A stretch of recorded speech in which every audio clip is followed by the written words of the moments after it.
আর এক হাদিসে আছে, বান্দা গুনাহ করার পরে সাথে সাথে গুনাহ লেখা হয় না, কারণ আল্লাহ তাআলা রহমান, আল্লাহ তাআলা রহিম, আল্লাহ তাআলা গফফার। আল্লাহ তাআলা ফেরেশতাদেরকে বলেন, অপরাধ করছে তাতে কি আগে এখনই লিখিস না, যদি তওবা করে তাহলে আমি মাফ করে দিব, অপেক্ষা কর, দেখি আমার বান্দা আমার কাছে তওবা করেনি। কারণ মহান আল্লাহ তো বান্দাকে ভালোবাসেন। কিন্তু হাকিম তিরমিজি তিনি গুনার কল্পনা যে করছেন, এই কল্পনার চিন্তায় পেরেশান হয়ে খানা দানা বন্ধ হয়ে গেছে। হায় রে, আমার তো ইমানের অবনতি হয়েছে রে, জোয়ান বয়সে ভালো ছিলাম, বুড়া বয়সে তো আমি খারাপ হয়ে গেছি রে। এই ভয়ে রুনাজারি শুরু করছে, খানা দানা বন্ধ, মসজিদের ভেতরে খালি কান্দে আর কান্দে। কানতে কানতে হাকিম তিরমিজি রাতের বেলায় স্বপ্নে দেখতেছে, একদিন সরওয়ারে দু আলম 3 দিন পরে স্বপ্নে দেখতেছে আল্লাহর রাসূল স্বপ্ন যোগে আসছে। আল্লাহর রাসূল স্বপ্ন যোগে এসে জিজ্ঞেস করতেছে, আই হাকিম, কিরি কান্দস কেন, খানা দানা বন্ধ কেন? কয়, আগে ইমান ভালো ছিল, এখন আমার ইমান খারাপ হয়ে গেছে, দুশ্চিন্তায় কান্দি। কি খারাপ হয়েছে? কয় কবি বুড়া বয়সে আইসা জোয়ান বয়সের গুনার কল্পনা দিলের ভেতরে আইসা করছে। আমার অবনতি হয়েছে যে জোয়ান বয়সে আমি গুনার থেকে বাঁচার ব্যাপারে শক্ত ছিলাম, বুড়া বয়সে আইসা আমি দুর্বল হয়ে গেছি। এটা কেন হইল এটা বুঝি নাই। আল্লাহর রাসূল হাকিম তিরমিজিকে বলে, আগে ইমান ভালো হওয়া স্বাভাবিক, বুড়া বয়সে তোমার ইমান একটু কমজোর হওয়াটা স্বাভাবিক, কারণ আগে তো তুমি জমানায় নবুয়তের কাছাকাছি ছিলা, এবার 30 বছর পরে 40 বছর পরে বুড়া হইছ, বুড়া হয়ে এখন 40 বছর পরে কিয়ামতের কাছাকাছি। যখন নবুয়তের আলোর কাছে ছিলা তখন ইমান বেশি ভালো ছিল, যত সামনে বাড়তেছ তত ইমানি কুওয়াত তোমার না সবারই কমতেছে। কারণ যত সামনে বাড়তেছে জমানায় নবুয়ত থেকে মানুষগুলো দূরে যাইতেছে, আর যত পেছনের দিকে তাকাইবা জমানায় নবুয়তের কাছাকাছি, তো ওই সময়ের তাকওয়া এই সময়ের তাকওয়ার চেয়ে ভালো পাওয়া যাবে। আলহামদুলিল্লাহ, আলহামদুলিল্লাহি ওয়া কাফা ওয়া সালামুন আলা ইবাদিহিল্লাযীনা ইসতাফা। أما بعد فأعوذ بالله من الشيطان الرجيم. بسم الله الرحمن الرحيم. محمد رسول الله والذين معه أشداء على الكفار رحماء بينهم تراهم ركعا سجدا يبتغون فضلا من الله ورضوانا سيماهم في وجوههم من أثر السجود ذلك مثلهم في التوراة ومثلهم في الإنجيل كزرع أخرج شطأه فآزره فاستغلظ فاستوى على سوقه يعجب الزراع ليغيظ بهم الكفار وعد الله الذين آمنوا وعملوا الصالحات منهم مغفرة وأجرا عظيما. وقال النبي صلى الله عليه وسلم طوبى من آمن ورآني وطوبى من آمن ورأى من رآني وطوبى من آمن ورأى من رأى من رآني أو كما قال عليه الصلاة والسلام اللهم صل على محمد وعلى آل محمد كما صليت على إبراهيم وعلى آل إبراهيم إنك حميد مجيد اللهم بارك على محمد وعلى آل محمد كما باركت على إبراهيم وعلى آل إبراهيم إنك حميد مجيد الحمد لله আয়োজিত মাহফিলের মোহতারাম সাদার, মোহতারাম সভাপতি, উপস্থিত হযরত, বুজুর্গ, উলামায়ে কেরাম, সম্মুখপানে সমবেত দিন প্রিয়, ইসলাম প্রিয়, দিনদার, ইমানদার, মুমিন মুসলমান ভাইরা, পর্দার আড়াল থেকে আলোচনায় শামিল মা বোনেরা, আল্লাহর দরবারে শুকর, আল্লাহ তাআলা দিন ব্যাপী একটা নসিহতের মাহফিলে ওলামাদের দিনী কথা শোনার জন্যে আল্লাহ তাআলা জিকিরের মজলিসে দাওয়াত ও তাবলীগের নিসবতে আমাদেরকে আল্লাহ তাআলা আসার বসার তৌফিক দান করেছেন। কালিমাতুশ শুকর পড়ি, শুকরিয়া আদায় করি, জবান খুলে মোহাব্বতে বলুন আলহামদুলিল্লাহ। সকাল থেকেই শুরু করে ওলামা হযরতগণ পর্যন্ত গুরুত্বপূর্ণ নসিহত আপনাদেরকে করেছেন। আমি আপনাদের সামনে কিছু কথা বলবার ইরাদায় আয়াত হাদিস আপনাদের সামনে পেশ করেছি। এইগুলোকে সামনে করে সংক্ষেপে কিছু কথা, আল্লাহ তাআলা কিছু উপকারী কথা আপনাদের কানে পৌঁছানোর তৌফিক দান করেন। আপনারা দোয়া করুন, বলুন আমিন। দিন যাইতেছে, মানুষের মধ্যে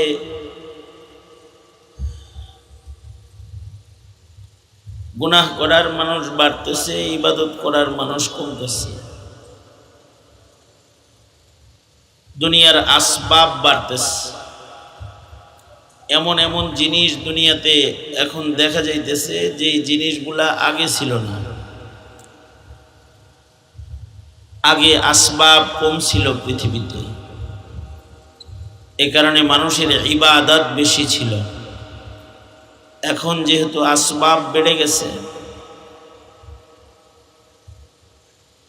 মানুষের ব্যস্ততা বেড়ে গেছে, ইবাদত কমে গেছে, ইবাদতের ভেতরে শগল মানুষের এখন কম, গাফলাত এবং গুনাহের ভেতরে মানুষের সময় বেশি কাটতেছে।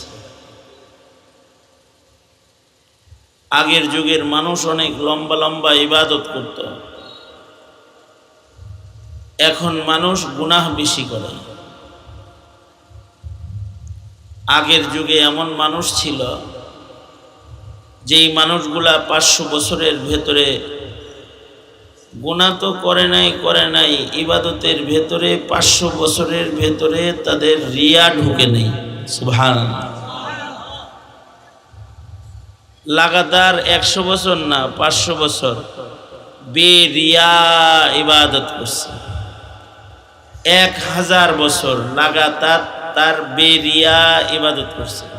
1000 বছর বাড়ির কাছের কথা, 1000 বছর বেরিয়া ইবাদত করছে, গুনাহ তো করেই নাই। ইবাদত গুলোর ভেতরে ছিল খুলুস, ইখলাস, আল্লাহ পাকের মুহাব্বত অনেক, অন্য আর কিছু ছিলই না। মুস্তাদরাক আলা সাহিহাইন, মুস্তাদরাকে হাকিমের রেওয়ায়াত, বুখারী শরীফের শর্তে এই হাদিসগুলো জমা। তার মানে প্রথম সারির বিশুদ্ধ একটা হাদিস। বনি ইসরায়েলে এমন একজন মানুষ ছিল যে নিরিবিলি ইবাদত করার জন্য সমুদ্রের মাঝখানে পাহাড়ের চূড়ার উপরে যায় নামাজ বিছায়া ইবাদত শুরু করছে। সমুদ্রের মাঝখানে এই জন্য গেছে মানুষের সাথে যেন তার খালাত মালাত না হয়, দেখা সাক্ষাৎ না হয়, মানুষের সাথে তার মুআমালাত মুআশারাত না হয়, সে যেন আল্লাহর সাথেই ইবাদতের মুআমালায় ব্যস্ত থাকতে পারে। সাগরের মাঝখানে চলে গেছে।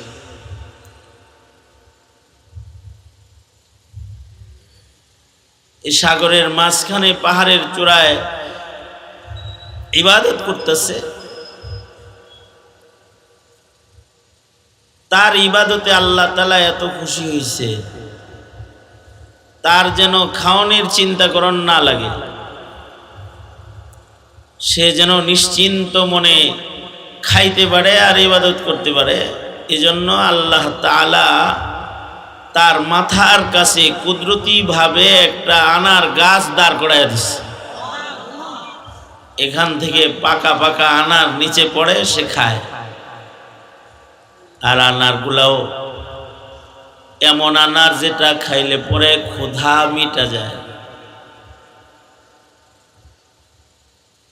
যেমন জমজমের পানি খাইলে পরে শুধু পিপাসার নিবারণ হয় না, ক্ষুধাও নিবারণ হয়। এমন একটা জান্নাতি ফলের গাছ তার মাথার কাছে আল্লাহ তাআলা দাঁড় করায় দিছে, যেটা খাইলে পরে তার শুধু মুখ ভিজে আনারের রসে তার না ক্ষুধা নিবারণ হয়ে যায়। সমুদ্রের ভেতরে চতুর্দিকে লোনা পানি, সে যেন ঠান্ডা পানি দিয়া নিজের পিয়াস যন্ত্রণা মিটাইতে পারে। কারণে মহান আল্লাহ পাহাড়ের চূড়ার ভেতরে মিষ্টি পানির ঝর্ণা এই বান্দার জন্য ছোট্ট করে একটা চালু করে দিছে। পাহাড়ের উপরে বসে বসেই মিষ্টি পানির ঝর্ণার থেকে ঠান্ডা পানি, ঝর্ণার পানি খায় আর আনার খায়। এইভাবে সে ইবাদত করলো লাগাতার 500 বছর। এই 500 বছরের ভেতরে এই পাহাড় থেকে নাইমার সাগর পার হয়ে মানুষের ভিড়ে যাওয়ার জরুরতি তার কখনো পড়েনি। এইভাবে ইবাদত করতে করতে করতে করতে এক সময় তার মৃত্যু কাছে চলে আসে। 500 বছর বেরিয়ে এরকম ইবাদত করেছে যে মহান আল্লাহ তার উপরে খুশি হয়ে গেছে। তার মৃত্যুর আগে আল্লাহ তারে ডাইকা বলল, বান্দা আমি তোমাকে খাতেমা বিল খায়ের দিতেছি, তোমার ইবাদতে খুশি হয়ে গেছি, কোনো চিন্তা করো না, তুমি মরার সাথে সাথেই আমার রহমত দিয়ে তোমাকে আমি আমার জান্নাতে পৌঁছায় দেব।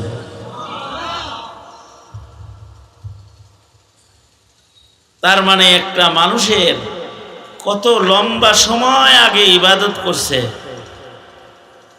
যে ইবাদতের কারণে সে আল্লাহর কাছ থেকে 500 বছর কুদরতি ভাবে ঠান্ডা পানি ও খাবারের ইন্তজাম তার জন্য করেছেন স্বয়ং। কতটা খুশি হইলে মহান আল্লাহ তার জন্যই কুদরতি ইন্তজাম করেন। আগের যুগের মানুষের ইবাদত এরকম অনেক বেশি, তারা ইবাদত বেশি করত, তাদের জীবনে গুনাহ কম, ইবাদত বেশি।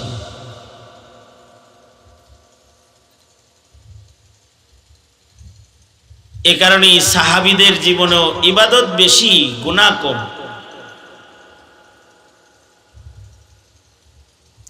কারণ সাহাবীরা নবীর যুগের কাছাকাছি আর আমরা কিয়ামতের কাছাকাছি। দিন যাইতেছে তো কিয়ামত কাছাকাছি হইতেছে, আর সাহাবীরা ছিল নবীর কাছাকাছি, আর দিন যাইতেছে আমরা খালি নবীর থেকে দূরে সরতেছি। নবুয়তের আলো থেকে দূরে সরতেছে। এ কারণে আমাদের হৃদয়ে ইমানের আলোর তুলনায় অন্ধকার বেশি।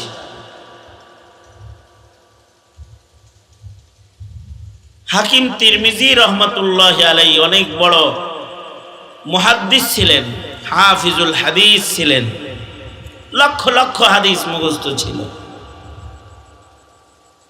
এবং হাকিম তিরমিজি উনি ছিলেন পৃথিবীতে সর্বপ্রথম অপারেশনকারী সার্জারি ডাক্তার। দুনিয়াতে সর্বপ্রথম অপারেশন সার্জারি যেটা, এটা সর্বপ্রথম যিনি আবিষ্কার করছেন, যার মাধ্যমে চালু হয়েছে, তিনি হলেন হাকিম তিরমিজি। মানে এই যে হাড্ডি কাটটা কুটটা জোড়া লাগানি, সিলাই দেউন্তি, চামড়া সিলাই অপারেশন করন্তি, এগুলা উনি করতেন। আগের জমানায় তো শরীর অভ্যাস করার জন্য যে মেডিসিন, এটা তখন ছিল না। হাকিম তিরমিজি অভ্যাস ছাড়াই মানুষের দেহ কাটতেন। অর্থাৎ অপারেশন করবেন, অভ্যাস করার তো কোনো জিনিস তখন আমদানি হয় নাই, সরাসরি কাটটা পচা গোস্ত ফেলে দিয়ে সিলাই করে দিতেন। এবং উনি পৃথিবীতে মাটির নিচে সর্বপ্রথম আইসিইউ আবিষ্কার করলেন। বিদ্যুৎ ছাড়া, পাখা ছাড়া একটা আইসিইউ মাটির নিচে। এখনো উজবেকিস্তান যারা সফরে যায়, তারা হাকিম তিরমিজির সেই মাটির নিচের ঘর দেখতে যায়। মাটির নিচে ঘর, ওইখানে রুগীকে অপারেশন করে 7 দিন 10 দিন শোয়ায় রাখতেন, যাতে উপরের বাহিরের জার্ম তার দেহের ক্ষত জায়গার ভেতরে আক্রমণ না করে। আইসিইউ বানাইছিলেন। উনি যে অপারেশন করতেন, তখন এই অজ্ঞান করা লাগতো না, মানুষরে অজ্ঞান করা লাগতো না। অপারেশনের রুগী যারা আসতো, ওই যুগের মুমিনগুলা কত ভালো ছিল, কিরকম ভালো ছিল, আর আমরা কত খারাপ, তারা কত ভালো ছিল। যে উনি অপারেশন করবেন, তো রুগীকে উনি বলতেন যে তুমি আল্লাহর নামের জিকির শুরু করো। একদিক দিয়ে রুগী জিকিরের মজার ভেতরে ঢুকে থাকতো, আর আরেক দিক দিয়ে হাকিম তিরমিজি অপারেশন করত। এ হাকিম তিরমিজি রহমাতুল্লাহ আলাইহি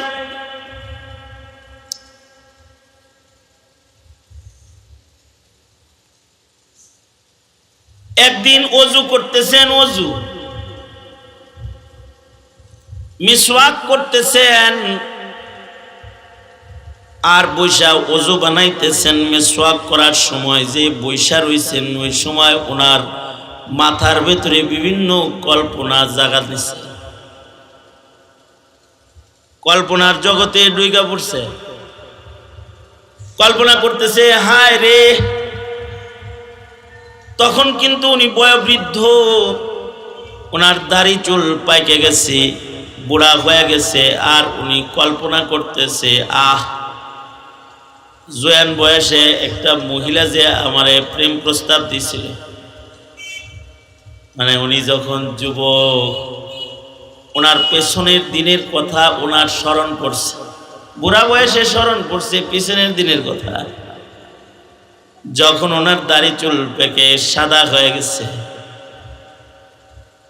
ওযু বানাইতেছি বুড়া বয়সে, মিসওয়াক করতেছে, ওই সময় যৌবনের একটা ঘটনা স্মরণ করছে, যে এক মহিলা ওনাকে প্রেম প্রস্তাব দিয়েছিল। উনি তখন নওজোয়ান যুবক, হাকিম তিরমিজি তখন নওজোয়ান যুবক, ডাক্তার মানুষ ছিলেন। ওনার ভক্তের অভাব নেই। এই তোরা কথা কস কারা কারা জানে, কেটা কেটা কথা কয় এনে, যারা যারা কথা বলবি, মোবাইল চালাবি, সিধা উঠে এখান থেকে চলে যা, আমার শ্রোতা লাগে না বেশি। মনে মনে রাগ হইতেছে, দেখছ কি ব্যবহারটা করলো মৌলানা। মাঝে মাঝে এরকম খারাপ ব্যবহার করতে হয় মাহফিলে। ওই যে আমি বললাম না যে 500 বছর আগের যুগের মানুষ বেরিয়ে ইবাদত করছে, আর হে আধা ঘন্টা একটু নিরিবিলি ওয়াজ শুনবো এটা পারে না। কান্না ধরে উঠে দেওয়া দরকার না? হ্যাঁ, কথার কথা। এতটুকুন সময় খালওয়াত কেন হয় না? একাগ্রতা কেন আসে না? কিছু সময় তো একাগ্রতার সাথে ইবাদত করন লাগে। ইবাদতে খুশু খুজু ও মনোযোগ হইলে ওই ইবাদতটা ওজনদার হয়। হাকিম তিরমিজি যেহেতু ডাক্তার মানুষ ছিলেন, অপারেশনকারী ছিলেন, রোগী দেখতেন, এলাকার এক সুন্দরী মহিলা এই হাকিম তিরমিজির এসকে পড়ে গেছে, প্রেমে পড়ে গেছে। ডাক্তারদের কাছে তো মহিলা রোগীরাও যায়। এই প্রেমে পড়া এই রোগীর বেশে, প্রেম রোগীর বেশে হাকিম তিরমিজির চেম্বারে ঢুকছে। চেম্বারে ঢুইকা হাকিম সাহেবকে বলতেছে, হাকিম সাহেব, আমার এমন একটা জটিল রোগ আছে যেটা সবার সামনে বলা যাবে না। রোগী যারা আসছে এদের সবাই বাইর করে দেন, একটু গোপনে কোন লাগবো। হাকিম সাহেব সরল মানুষ। হাকিম তিরমিজি রোগী যারা আছে সবাই বাইর করে দিয়ে ঘরটাকে খালি করে দিছে হেরে কথা কইবার লেগে। এই বেটি কথা না কইয়া ডাইরেক্ট উঠা যায় আগে দরজা বন্ধ করছে।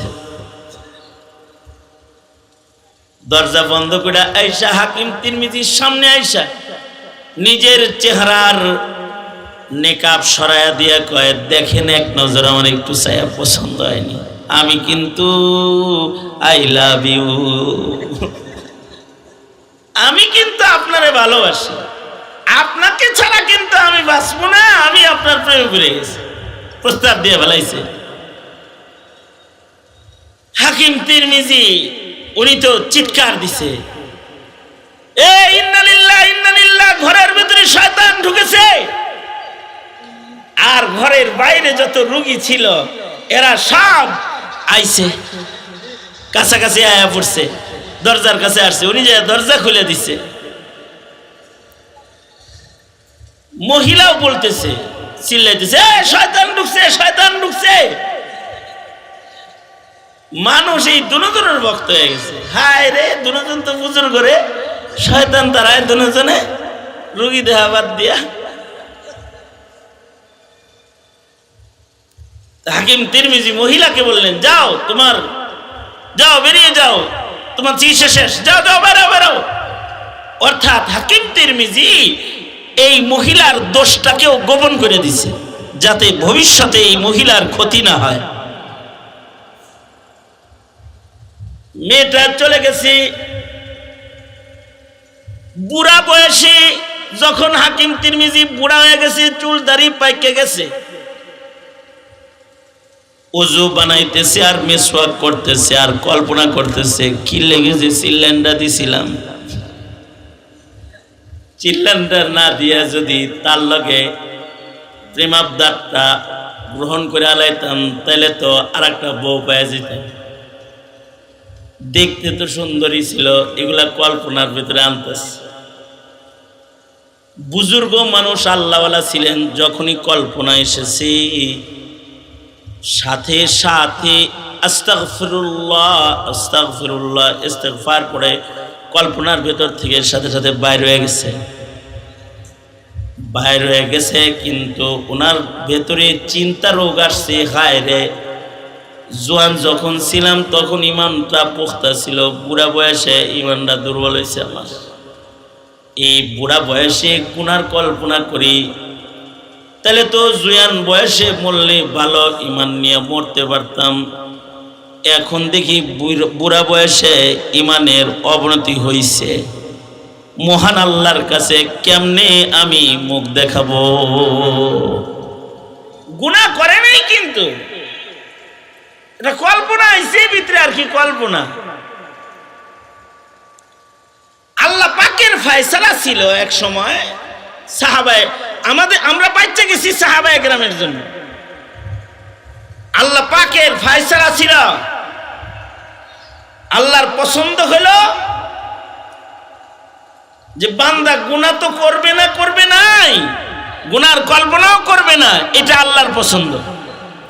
আল্লাহর পছন্দ কি? যে আমরা গুনাহ তো করব না, করব নাই, গুনার কল্পনাটাও আমরা করব না। এই আমাদের ঈমানের এই রংটা আল্লাহর পছন্দ। সুবহানাল্লাহ বলেন। গুনাহও করব না, গুনার কল্পনাও করব না। যেমন নবীগণ, নবীরা গুনাহ তো করেন না, নবীদের গুনার কল্পনাও নাই, গুনার কল্পনাও নাই নবীদের জীবনে। আল্লাহ তাআলা সাহাবায়ে কেরামদেরকে গুনার কল্পনা করতেও নিষেধ করলেন। আয়াত নাজিল হয়ে গেল, লিল্লাহি মা ফিস সামাওয়াতি ওয়া মা ফিল আরদ ওয়া ইন তুবদু মা ফি আনফুসিকুম আও তুখফুহু ইউহাসিবকুম বিহিল্লাহ ফায়াগফিরু লিমান ইয়াশাউ ওয়া ইউআযযিবু মান ইয়াশা। আল্লাহ তাআলা ধমকে দিলেন, সাবধান, ভিতরে ভিতরে কল্পনার গুনাহ করবা না। যদি মহান আল্লাহ চায় তাহলে কিন্তু কল্পনার কারণেও তোমাদেরকে ইচ্ছা করলে আযাব দিবে। আল্লাহ তাআলা সাহাবীদের একটা কঠিন আইন দিলেন। সাহাবীরা পেরেশান হয়ে গেল, পেরেশান হয়ে নবীজির কাছে আসলো। আয়েশা সাহাবীরা বলে কি, আল্লাহর নবী কল্পনা পড়ছে, কল্পনার জন্য যদি আল্লাহ আমাদের ধরে আমরা জান্নাতে যাবো কেমনে? সাহাবীরা নবীজির কাছে আয়েশা আক্ষেপ করতেছে। সাহাবীদের ঈমান তো শ্রেষ্ঠ ঈমান ছিল। আল্লাহর রাসূল সাহাবীদেরকে বললেন, আল্লাহ বলছে যে কল্পনাও করিস না, তোমরা আল্লাহরে বলো যে আল্লাহ ঠিক আছে, আপনি যেহেতু গুনার কল্পনাও পছন্দ করেন না, আমরা ওয়াদা করতেছি আমরা গুনার কল্পনাও করব না। এটা বলো তোমরা আল্লাহকে। তোমরা বলো আমানার রাসূলু বিমা উনজিলা ইলাইহি ওয়াল মুমিনুনা কুল্লুন আমানা বিল্লাহি ওয়া মালাইকাতিহি ওয়া কুতুবিহি ওয়া রুসুলিহি ওয়াল ইয়াউমিল আখিরি ওয়াল কদরি খাইরিহি। এগুলো সব যত ঈমান আছে সব বলো। আমানার রাসূলু বিমা উনজিলা ইলাইহি মির রাব্বিহি ওয়াল মুমিনুন কুল্লুন আমানা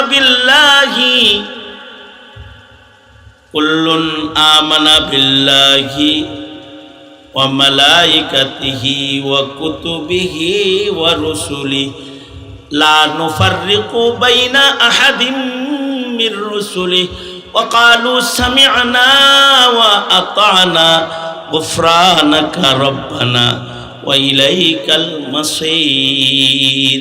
আল্লাহরে বলে দাও, আল্লাহ সামি'না আতা'না, শুনছি, যা পছন্দ করেন এটা গ্রহণ করে নিলাম। সাহাবীরা এইরকম ইমানদার, এরা আল্লাহকে এই ওয়াদা করে ফেলাইছে যে আমরা কল্পনাও করব না। ওনাদের এই ঈমানে আল্লাহ পাক খুশি হয়ে বলে, শরীয়ত বিধান তোমাদের জন্য সহজ করে দিলাম, তোমরা কল্পনা করলে তোমাদের গুনাহ দিব না, লিখবো না। এমন কি যে গুনাহটা ভুলে করবা ওইটার জন্য গুনাহ লিখবো না। আল্লাহু আকবার কবির। কিছু গুনাহ মানুষের জীবনে হয় ভুলে, যেটাকে বলা হয় নিসিয়ান। আরেকটা হলো ইসিয়ান, যেটা ইচ্ছা কইরা পাপ করে। কেউ যদি ভুলে গুনাহ করে, নিজের উপরে নিজের নিয়ন্ত্রণ ছিল না, খাতাআন, ভুলে কোনো অন্যায় হয়েছে, কল্পনা করলে তো গুনাহ লিখবেন না, লিখবেন নাই। যদি ভুলে কোনো অন্যায় করে এটা আল্লাহ তাআলা ধরবেন না। আল্লাহ নিজেই বান্দারে শিখায় দিতেছে, একটা দোয়া শিখায় দিই, আমার কাছে এই দোয়া করো, তো ভুলে ভালে গুনাহ হইলে এটাও ধরুম না। সূরা বাকারার শেষ আয়াত নাজিল হইল, রব্বানা লা তুআখিযনা ইন নাসিনা আও আখতানা রব্বানা ওয়ালা তাহমিল আলাইনা ইসরান কামা হামালতাহু আলাল্লাযীনা মিন ক্বাবলিনা রব্বানা ওয়ালা তুহাম্মিলনা মা লা তাকাতা লানা বিহি ওয়াফু আন্না ওয়াগফির লানা ওয়ারহামনা আনতা মাওলানা ফানসুরনা আলাল কওমিল কাফিরিন। অর্থাৎ গুনার কল্পনা করলে বান্দাকে আল্লাহ তাআলা গুনাহ লিখবেন না। আর এক হাদিসে আছে, বান্দা গুনাহ করার পরে সাথে সাথে গুনাহ লেখা হয় না, কারণ আল্লাহ তাআলা রহমান, আল্লাহ তাআলা রহিম, আল্লাহ তাআলা গফফার। আল্লাহ তাআলা ফেরেশতাদেরকে বলেন, অপরাধ করছে তাতে কি আগে এখনই লিখিস না, যদি তওবা করে তাহলে আমি মাফ করে দিব, অপেক্ষা কর, দেখি আমার বান্দা আমার কাছে তওবা করেনি। কারণ মহান আল্লাহ তো বান্দাকে ভালোবাসেন। কিন্তু হাকিম তিরমিজি তিনি গুনার কল্পনা যে করছেন, এই কল্পনার চিন্তায় পেরেশান হয়ে খানা দানা বন্ধ হয়ে গেছে। হায় রে, আমার তো ইমানের অবনতি হয়েছে রে, জোয়ান বয়সে ভালো ছিলাম, বুড়া বয়সে তো আমি খারাপ হয়ে গেছি রে। এই ভয়ে রুনাজারি শুরু করছে, খানা দানা বন্ধ, মসজিদের ভেতরে খালি কান্দে আর কান্দে। কানতে কানতে হাকিম তিরমিজি রাতের বেলায় স্বপ্নে দেখতেছে, একদিন সরওয়ারে দু আলম 3 দিন পরে স্বপ্নে দেখতেছে আল্লাহর রাসূল স্বপ্ন যোগে আসছে। আল্লাহর রাসূল স্বপ্ন যোগে এসে জিজ্ঞেস করতেছে, আই হাকিম, কিরি কান্দস কেন, খানা দানা বন্ধ কেন? কয়, আগে ইমান ভালো ছিল, এখন আমার ইমান খারাপ হয়ে গেছে, দুশ্চিন্তায় কান্দি। কি খারাপ হয়েছে? কয় কবি বুড়া বয়সে আইসা জোয়ান বয়সের গুনার কল্পনা দিলের ভেতরে আইসা বসছে। আমার অবনতি হয়েছে যে জোয়ান বয়সে আমি গুনার থেকে বাঁচার ব্যাপারে শক্ত ছিলাম, বুড়া বয়সে আইসা আমি দুর্বল হয়ে গেছি। এটা কেন হইল এটা বুঝি নাই। আল্লাহর রাসূল হাকিম তিরমিজিকে বলে, আগে ইমান ভালো হওয়া স্বাভাবিক, বুড়া বয়সে তোমার ইমান একটু কমজোর হওয়াটা স্বাভাবিক, কারণ আগে তো তুমি জমানায় নবুয়তের কাছাকাছি ছিলা, এবার 30 বছর পরে 40 বছর পরে বুড়া হইছ, বুড়া হয়ে এখন 40 বছর পরে কিয়ামতের কাছাকাছি।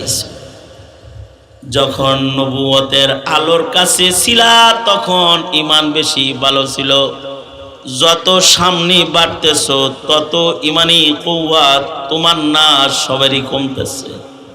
কারণ যত সামনে বাড়তেছে জমানায়ে নবুয়ত থেকে মানুষগুলো দূরে যাইতেছে, আর যত পেছনের দিকে তাকাইবা জমানায়ে নবুয়তের কাছাকাছি, তো ওই সময়ের তাকওয়া এই সময়ের তাকওয়ার চেয়ে ভালো পাওয়া যাবে। তবে ফাসাদের জমানায় এটা কে রে, এত হাল আসে গে, এত দেহেও না, এই তোমার তো দেহেও না, এদিকে যাবো তোমার দেখো, আমি এদিকে আসো। আরে ধরো সব পাগল ছাগলে আমার ওয়াজের ভিতরে বলে,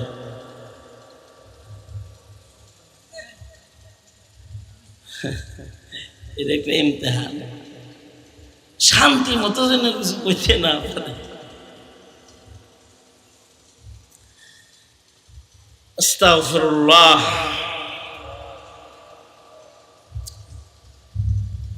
এমনি দেখবেন হ্যাঁ করে মসজিদে পাওয়া যায় না, ওয়াজ মাহফিলে ওয়াজ শুনে খালি এদিকেও দৈরা মইরা শয়তানে লইয়া আহে, বইয়া ডিস্টার্ব করতে থাকবে, এমন বাপ করবি যেন ডাইনে বামের ওয়াজ শোনার খুশু খুশুটা নষ্ট হয়, ঠিক মেরে সামনে এনে বসায় দেয়। এই কামটা ওই যে ভাই সাহেব যে আছে একজন উনি করে। আল্লাহ তাআলা সহি সমঝ দান করুক, আমিন বলেন। কি বললাম আমি?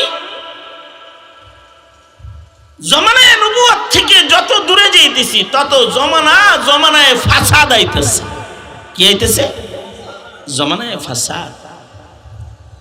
আসবাব যত বাড়তেছে জমানায়ে ফাসাদের দিকে আগাইতেছি, আর যত পিছনে ওটা জমানায়ে নবুয়তের কাছাকাছি খায়রুল কুরুন। এ কারণে ফাসাদের যুগে গুনাহ বেশি, ইবাদত কম।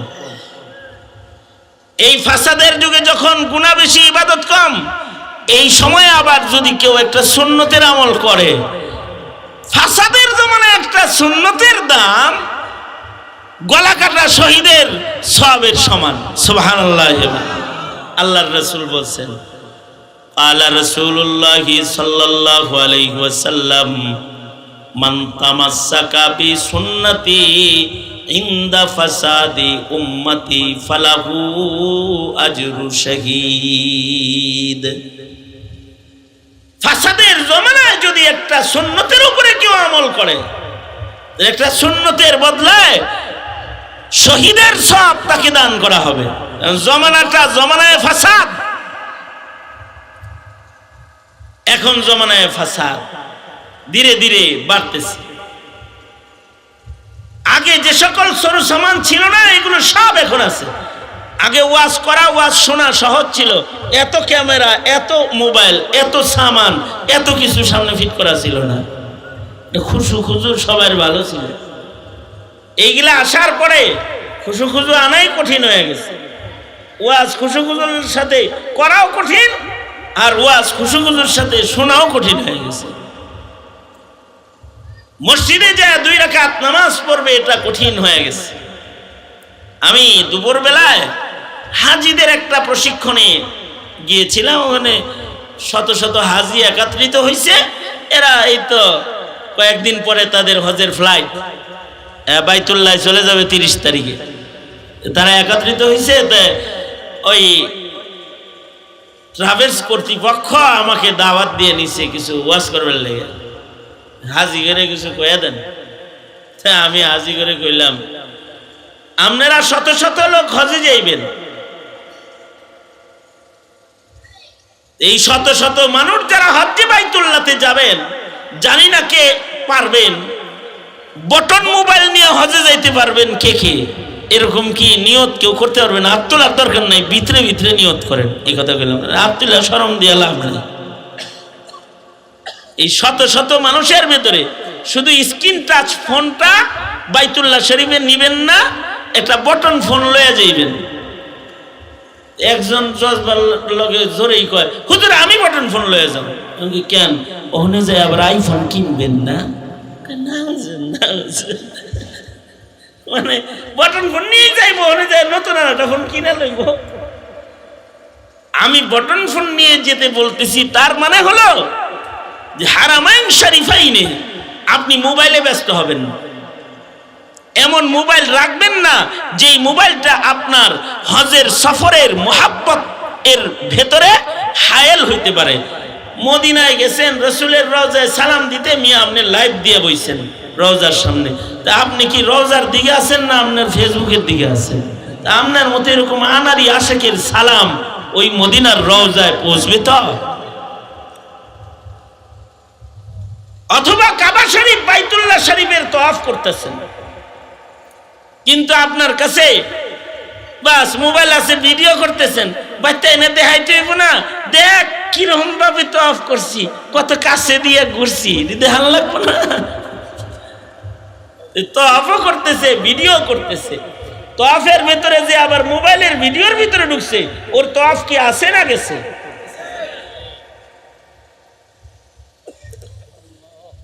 এইভাবেই তো ইবাদত নষ্ট হয়। দিন যাইতেছে, মানুষের ইবাদত নষ্ট হইতেছে।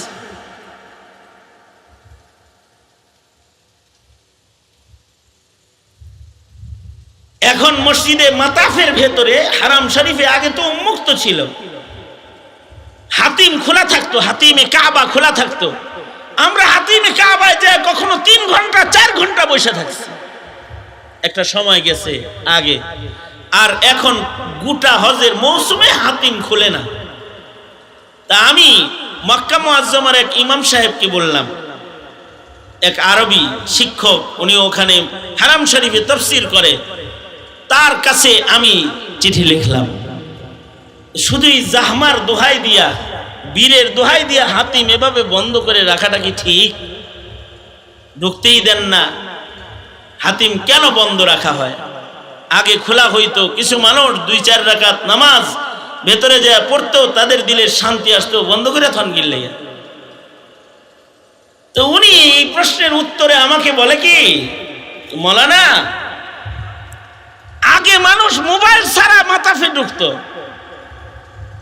তারা মসজিদের ভিতরে ছবি তোলার গুনাহে লিপ্ত হইতো না।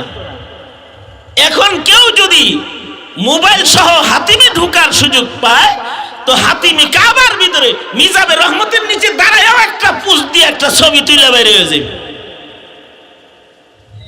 মাতাফে বাইতুল্লাহ আর হাতিমে কাবা, হাতিমে কাবা তো সরাসরি বাইতুল্লাহ শরীফের অংশ, আর বরাবর দাঁড়ায় কেউ গুনাহ করুক, এটা আমরা চাই না। বাস, সে বলে দিল। আমরা বলি দেখছো কি কঠিন করছে, যে ইহরামের কাপড় ছাড়া ভিতরে ঢুকবার দেয় না। আমারে ওই হুজুর কয়, এটাও একটা কারণ, ইহরাম বাদলে পরে সাথে অত পকেট থাকে না, মোবাইল টোবাইল থাকে না, সরু সামান রাখতে পারে না, ইহরামের হালতে চেক করে তাকে ঢুকায় দেয়া হয়। কমাস কম তওয়াফে যারা ঢুকবে, এরা যেন বেলাজ, বেশরম, বেহায়ার মতো মাতাফে বাইতুল্লাহতে মোবাইলের মাধ্যমে গুনাহের ভেতরে লিপ্ত না হয়। এটাও একটা পলিসি।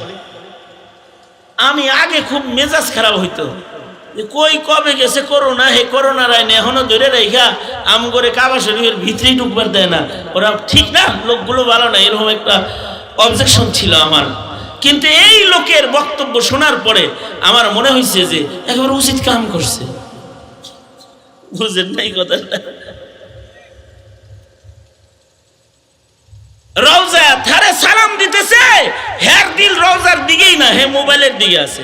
এই তো আমাদের ইবাদত, আমাদের ইবাদতের ওয়াজান ওয়াকার এরকম নষ্ট হইতেছে। এ কারণে যত পিছনের দিকে যাব তত ভালো মুমিন, ভালো মানুষ পাবো। এ কারণে আল্লাহর রাসূল বলেন, তুবা মান আমানা ওয়া রাআনি, সবচেয়ে ভালো মানুষ হলো তারা যারা ঈমান এনেছে এবং ঈমানের সাথে আমাকে দেখেছে। এরপরে সবচেয়ে ভালো হলো মান আমানা ওয়া রাআ মান রাআনি, আমাকে দেখে নাই কিন্তু সাহাবী দেখছে। এরপরে তারা ভালো মান আমানা ওয়া রাআ মান রাআ মান রাআ মান রাআনি, সাহাবী দেখে নাই কিন্তু তাবী দেখছে, ওই ইমানদারগুলো ভালো। ওই মানুষগুলো বাংলাদেশেও ভালো ছিল বেশি, যারা শাইখুল হাদিস দেখছে, যারা হাফিজি হুজুর দেখছে, যারা পীরজি হুজুর দেখছে, যারা চরমনের বরহুম আল্লাহর ওলিকে দেখেছে, যারা উজানির পীর সাহেব হুজুররে দেখেছে, তাদের ইমানের রঙের ভেতরে ওই আকাবিরদের একটা রং বিদ্যমান ছিল। আর ডিজিটাল যুগের মৌলবি দেখতে দেখতে জমানা যত ডিজিটাল হইতেছে, ইমান তত ডিজিটাল হইতেছে। এখন আমাদের আধুনিকতা এত বাড়ছে যে মানুষের নজর নেককার মুত্তাকি পরহেজগারের উপরে না, নায়ক নায়িকার উপরে পড়ে গেছে। জমানার চাকচিক্যের আসর আমাদের দৃষ্টিভঙ্গির ভিতরে আছে। কিন্তু আগের জমানায় মানুষ তারা অত চাকচিক্যে ঝিকঝাক চিকচাক ছিল না, কিন্তু তাদের ঈমান বড় চকচকা ছিল, ধবধবা ছিল। তাদের এমন কিছু গুণ ছিল যেই গুণগুলো আমাদের নাই। আল্লাহ তাআলা বলেন সাহাবীদের কিছু গুণ, আগের যুগের ইমানগুলো আল্লাহর কাছে পছন্দের কেন? কারণ তাদের পছন্দের কিছু গুণ ছিল। আল্লাহ তাআলা নিজে বর্ণনা করেন, মুহাম্মাদুর রাসূলুল্লাহ ওয়াল্লাযীনা মাআহু আশিদ্দাউ আলাল কুফফার। মুহাম্মাদুর রাসূলুল্লাহ সাল্লাল্লাহু আলাইহি সাল্লাম এবং তার সাথীরা, তাদের একটা গুণ হলো আশিদ্দাউ আলাল কুফফার, কাফেরদের সাথে তারা শক্ত, বাতিলের সাথে শক্ত, অন্যায়ের ব্যাপারে তারা দুর্বার।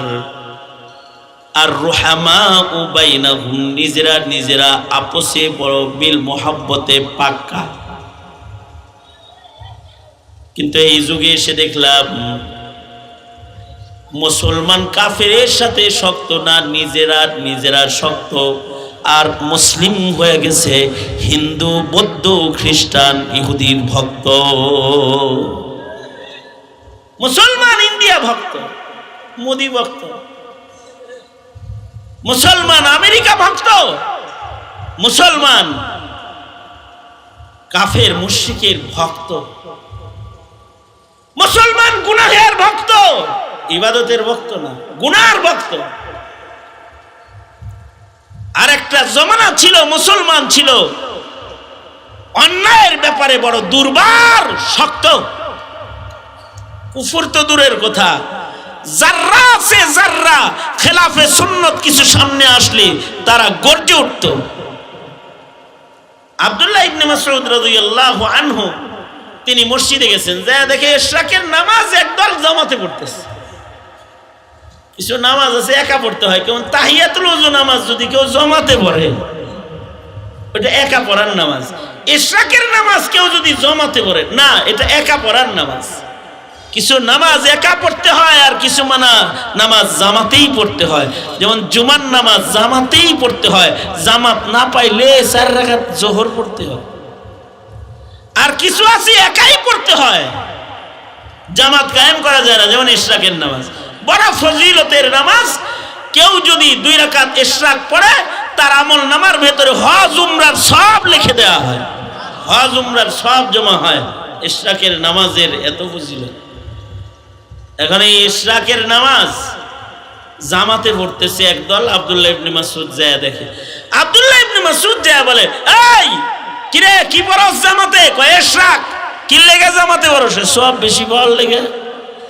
তা আব্দুল্লাহ ইবনে মাসউদ বলে, এই যে পাত্তর দেখছো সাথে, পাত্তর হাতে লইছে, হাতে লইয়া কয়, নবীর যুগে যে জামা গায়ে দিছি সেই জামা এখনো গায়ে দিই, লাম তুখলাক, ছিঁড়ে নাই জামাটা। নবীর যুগে যে বর্তনে খানা খাইছি, লাম তুকসার, এখনো বর্তন ভাঙে নাই। আর তুই শরীয়তের বিধান ভাঙে হালাই দিতেছস। পাথর মাইরা একেবারে মদিনার থেকে বাইরে করে দেবো, বেয়াদব। দাঁড়ায় গেছে। আমি ইবনে মাসউদ বাঁচা থাকতে খেলাফে সুন্নত কোনো আমল করতে দিব না, শক্ত হয়ে গেছে। কুফরের সাথে অন্যায়ের সাথে শক্তি, এটা ঈমানের কালার। এ কারণে তোমরা সবাই শক্ত না হলেও নারী সংস্কারের নামে কমিশন গঠন করে যখন ইসলাম কোরআনের বিধানের উপরে আঘাত করেছে, সাহাবীদের মতো ঈমান যারা লালন পালন করে তারা শক্ত, তারা পাথর হাতে নিয়েছে, জীবন দেব, রক্ত দিব, কিন্তু কোরআনের বিরুদ্ধের কোনো আইন জমিনে পাশ হইতে দিব না। ইউনূস সরকারকে হুমকি দেওয়া হয়েছে আগামী 3 তারিখ পর্যন্ত টাইম, যদি এই কমিশনকে বাতিল না করে আর এই কমিশনের মাধ্যমে উঠে আসা কোরআন বিরোধী প্রস্তাবগুলোকে যদি বাতিল ঘোষণা না করে, তাহলে ইউনূসের ওই দশা হবে যেই দশা হাসিনার হয়েছে, সেই দশা ইউনূসের হবে। ডক্টর ইউনূস সাহেব ভালো হয়ে যান। বান্দর দিয়া মুসলমানের দেশের কমিশন চলে না। মুসলমানের দেশে যারা মাসাইল বুঝে এমন মানুষ কমিশনে আলেম